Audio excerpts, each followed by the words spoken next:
Welcome to the J3U University podcast. I'm your host, John Jewett. And I'm your co-host, Luke Miller. Our mission is to elevate the physique coaching standard and deliver the highest level of competitors to the stage. Let's jump into today's episode.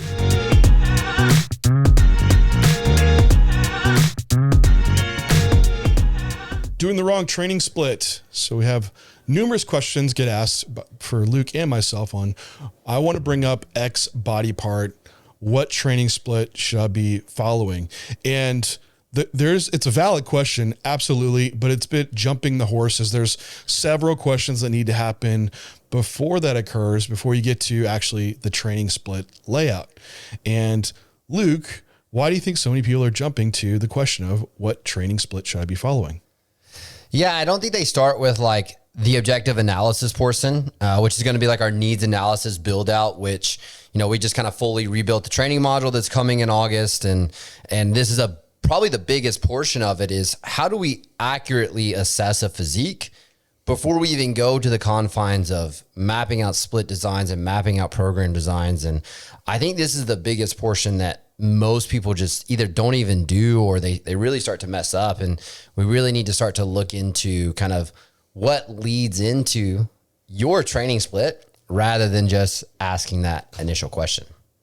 So Luke and I will lay out like why this is occurring, what areas people are messing up in for this. And we will get into the what to do's from there. And I think like Luke brought up, the number one is just the improper needs analysis occurring. And for that needs analysis occurring, I think we have, it's a mix of like wants and needs versus what you need for this analysis, right? And obviously our niche is like competitors, right? So we're looking at stage photos and what that looks like for trying to improve show to show. But some people just want, hey, I just want bigger arms. And you look at someone, you're like, well, you're only 180 pounds. Likely you need 40 more pounds of body weight, then you probably have big arms, right? Like, are your actual arms disproportionate to the rest of your physique? Yes or no. And that might spur on then, within your needs, you absolutely probably do need some extra arm training, or maybe review how we're actually executing it. While in the other case, you might just have someone that's just overall needs more development and their arms happen to be small because their whole body is small. And so we're weighing out, what do you want versus what do you need? And could you develop more of the what you want still within your needs? Potentially, but just has to align with what is your goal of, is it progressing a physique for the competitive ranks of bodybuilding? Or is it just to look really big at the gym in a tank top and shorts? If that's the case, maybe you do still have a calf delt arm day. And that fits very well within your needs and wants. But at least for our niche, right, we're looking at the stage photos and truly seeing what's going to push a physique to move up the ranks. And we might have to set aside some of the wants and make sure we're prioritizing the needs. And I think people look at their needs, right? And maybe they truly do have some lagging body parts. And I think we might see someone jump to the extreme of a program design for someone that's advanced when they don't need to go that far just yet. Yeah, so they're providing the wrong solution to their problem, right? It's like almost like asking the wrong initial question of how much more work do I need to do to improve this, when the question's not how much more work do I need to do, it's what am I doing wrong with the work I'm doing in order to improve this body part. And a lot of it then comes down to like a quality question, like, is there set up things within how you're executing patterns or even setting up patterns that is leading to this? Are you not stringing your days long appropriately to give that body part the priority that it needs? So people start to like jump into these advanced program designs that are hyper specialized, when reality they're like just creeping into the national ranks. And there's probably a lot that they're doing within the actual gym setting that needs to drastically improve. Like, even if you've been training 6, 7, 8, 9 years, really taking a fine-tooth comb through this execution piece is huge. And this even further gets exacerbated if we have things like movement inefficiencies or injury profiles, where you start to really niche down into what's available for you from a movement perspective. It really needs to be like a very in-depth analysis of matching movement issues, injury profile, et cetera, into the movements that match the need for your development and the movement profile that you have available so that you can actually perform the movements the way that are going to progress the body part. You brought up one there that I didn't have really on our list, is that there's a lack of assessment of what you're currently doing. And you just kind of are just in the moment. It's kind of emotionally driven, right? Like, oh man, I need arms. Like I have to look awesome in my tank top. And it immediately wants to revamp the program without consideration of like, well, are you even making arm progress? Like what if your current program is actually making you progress and you're just hopping to the next program for there? And so you need some type of evaluation that's happening. If you're being more whimsical with your programming and tracking, you just might not be able to really evaluate where you're currently at. So this will we're kind of prompting where things might need to be happening to really understand what we should be doing from a programming perspective. I think one of the last points to bring up was, and Luke, you're kind of alluding to it as well, is like not fixing queuing, right? And instead of just they hop to the next program. And so you're always looking for that next best training split or layout that's all of a sudden going to spur on all this growth. However, you keep repeating the same mistakes in just your exercise execution or queuing within just how a rep is getting executed from start to finish, to where the stimulus is just always really poor. And even though as much work as you're throwing at it, it's this perfect training split, exercise order, the volumes sky high for your arm day, it just doesn't lead to more growth. And you think you run into this like reoccurring nagging issues that Luke's bringing up with injuries or just connective tissue stress, trying to drive so much volume to create more growth, when really there's a queuing and a quality of that volume that you could be increasing and limiting that connective tissue stress from occurring. So I think that lays out a lot of the mistakes of why people are driving just to jump to the next training split. But there is an order that should be taking place. And this is exactly what, Luke has laid out in the new hypertrophy module that's coming out, to take you through this step-by-step process that'll lead you to the program design for what you actually need and or want, right? You could do it either way. But first things first, like Luke, start with a pose by pose breakdown for your needs analysis, right? Yeah. And the pose by pose breakdown is huge, because it's easy to just like take your photos, look at your photos, and then say X, Y, Z, right? But you have no objective frame of reference for that if you're just looking at your photos alone, in my opinion. Because we need to be looking at the class standard. So what is the class standard for what's winning in your competitive class? Where do you match up to that class? And this could even change, like if you're in the amateur ranks, like considerations for height classes, right? Like if you look like the winner of class D versus the winner of class A in classic, it's a slightly different visual of like the comparisons of what's apples to apples versus, apples to oranges, and knowing how you can close the gap within your class that you're going to be competing in relative to what's been winning your class or your class at whatever level that you compete in. So there really needs to be an objective view of not only your physique breakdown, but what is that relative to the class standard? And I even like, if someone has this available, so someone that's maybe been working with me for a long time, is what did we do right? So if you look at like the last all season phase, like what development happened in that last year from the previous post-show photos to these post-show photos, or whatever that time difference is, so that you can pull out the things in that program design that progressed the physique really well, but then maybe revamp some of the other pieces that didn't move body parts along the way you wanted to. Yeah, and that's going to get into like our tracking progress, but I think just rewinding on that pose by pose breakdown and where you should be comparing yourself to. If you compete, well, for one, you can look at your past stage photos, and it can be tough to look at who you stood next to that day, because it might be, if you're at a regional show, it could be very limited. Maybe you blew everyone out of the water. So it's like, well, that gives a harder comparison of like, if you already look awesome in this lineup. So it might be looking at what is the next level up that you're trying to aim for, and looking at the overall. So let's say you won your regional show, You're going to have an off season. You go to maybe a couple of the different pro qualifier shows. Let's see, NPC nationals, and you look at the overall. So we're not even going to look at the class, the weight by weight class. We could look at the overall, right? Because these are the best of the best in this segment. And we could look at pose by pose. So your poses next to these winners, and finding, what would make you win that shot? Where are your gaps? Lat spread, side chest, side try. You're working through them, and we make a list of strong body parts, middle of the road body parts, and weak body parts for each pose. And you'll start seeing these reoccurring patterns pop up, and you might have chest keeps popping up, or delts, or legs, or whatever it may be for weak body part, a middle of the road body part.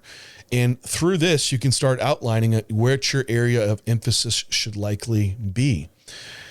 And I think the next second, if you would add anything before I move on, Luke? Or? No, that's perfect. I think it's always like looking up and then going through that breakdown. So continue. Because I know we've brought up in the past, like, hey, Olympia is the standard for those competitors, but man, to go compare yourself, if I was starting out, to like Derek or Hadi, it's like, geez, like demoralizing. What weak body parts do I have? Like all, just get huge. For a lot of people coming up, that kind of is the case. It could ground you in the fact that you don't need this very specialized split. Just keep getting on a program that is for overall development. But I think if you're looking even to a pro qualifier shows, you might recognize that. And I think there'll be some things that we could tweak through that anyway. But the next thing from there would be, like Luke brought up, is look at the current program you're on before you completely jump ship and revamp to a completely different training program. Your current data of what you have, what you've been doing, and what Luke brought up is great.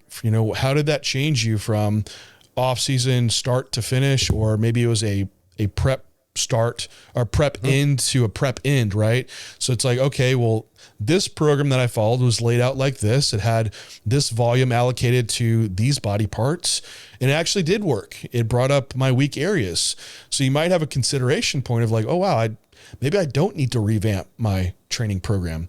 But maybe you do see like, yeah, gosh, this body part still really lagged. I just really saw accelerated growth from my strong body part. And then so now you can maybe just pull the lever down a little bit on, say, your leg training and up it on chest training or whatever that may be. So I think for tracking and also evaluating what you're currently doing, you need to look at what your current plan is and what that is doing for you before you go on to just jump ship and restart. Because then if you restart, you're having to collect all this data all over again. We know hypertrophy occurs at such a slow rate that we're taking months and months to really be able to evaluate this accurately if it's doing for us what we want it to be doing. I think the next point here, Luke, is that also before we just add in more work and say we're looking at our program, we need to look at, well, what is the quality of this stimulus before we just do more crappy stimulus, right? Thanks everyone for tuning in to today's podcast. Are you struggling to hit your peak on show day? Feeling lost in the off season? Upgrade your coaching game with J3U University. Our program covers everything from off season to contest prep to peak week, all based from real client results. Along with our comprehensive physique curriculum, you'll also get access to our 4 rooms with our J3U team to answer any questions you have, and live Q&A sessions to further your coaching and athlete experience. We are the source of education for top IFBB pros and coaches. Join us to elevate the coaching standard at J3U University. Let's get back to today's podcast.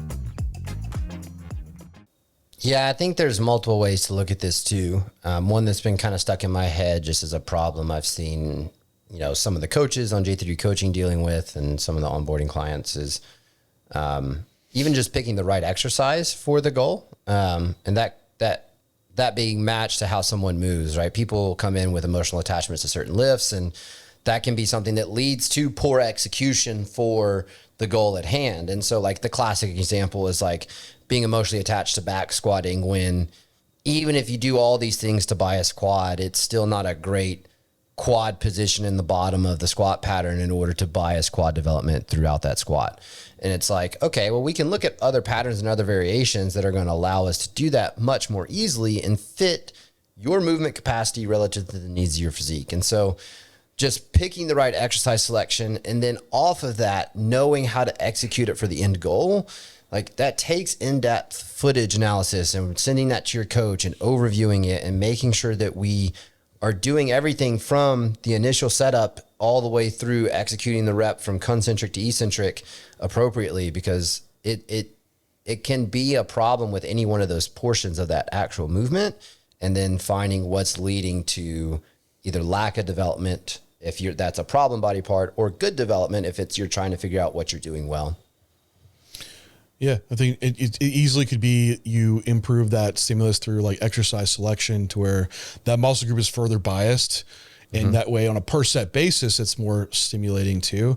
Also, like you mentioned, just the range of motion on these things. Like some people might be shortchanging themselves by just not training through the full range of motion, or it's an exercise choice that is limited in range of motion just due to the mechanic nature of it. Like your back squat, like you just max out at the hip before you can even get more range of motion at the knee. So would be very more of a glute pattern.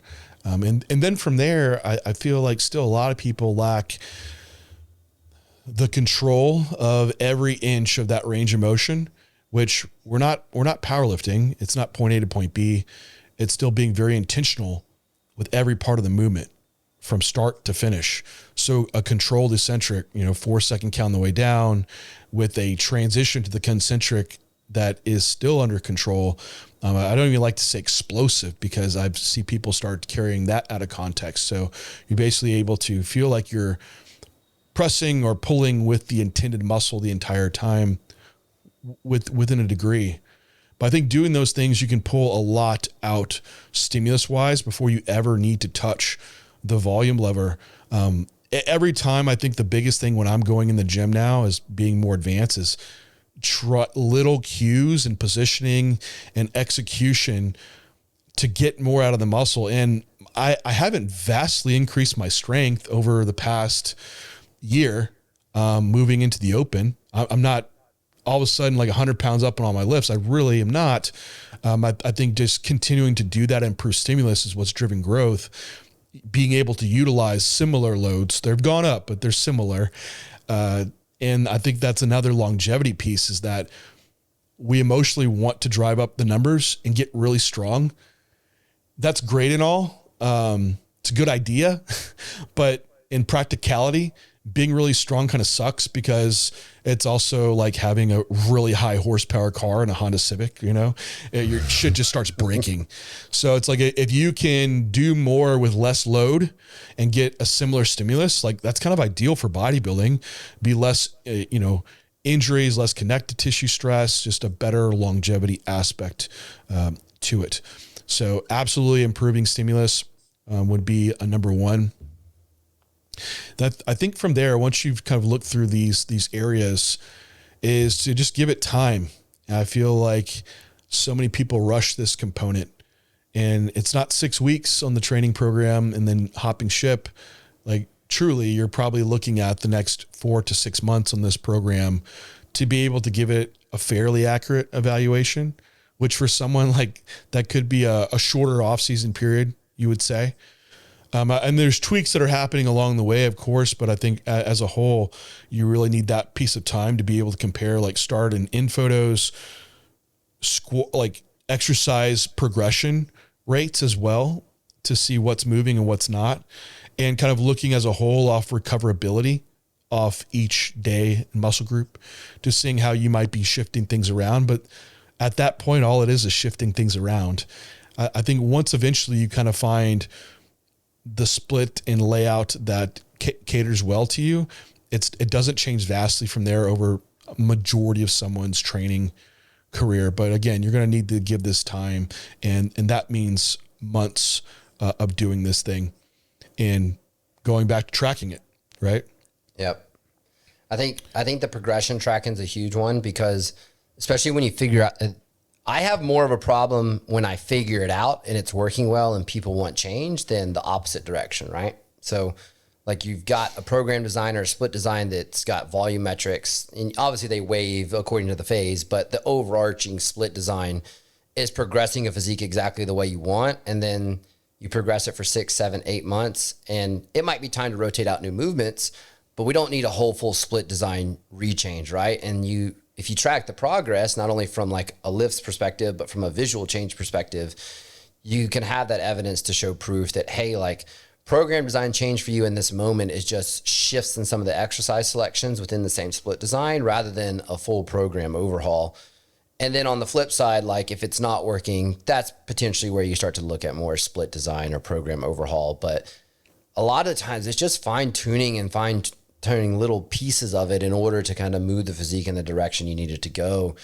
And really, like, unless you're looking at injury profiles that require program overhauls, like most people kind of, I don't want to say most, unless there's a reason that needs a program overhaul, there's not a ton outside of like exercise selection movement or if a body part falls behind in development.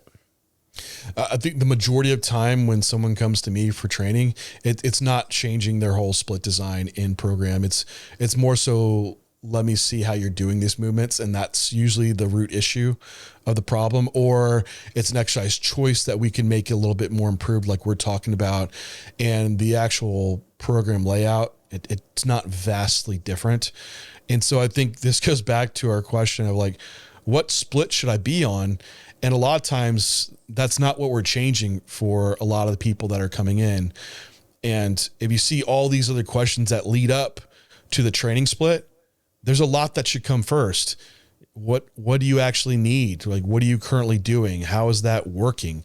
What are the exercises that you're doing? How are those being executed?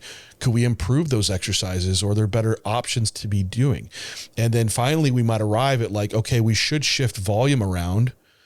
And your training split is purely just a way of how you organize that volume across the week to give enough recovery capacity to handle the volume.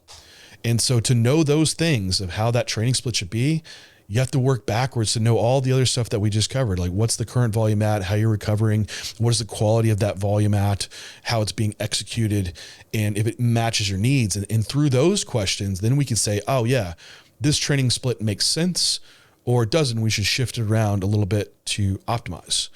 But so realize that it's not the training split you should be on, but it's a lot of other questions that need to come first.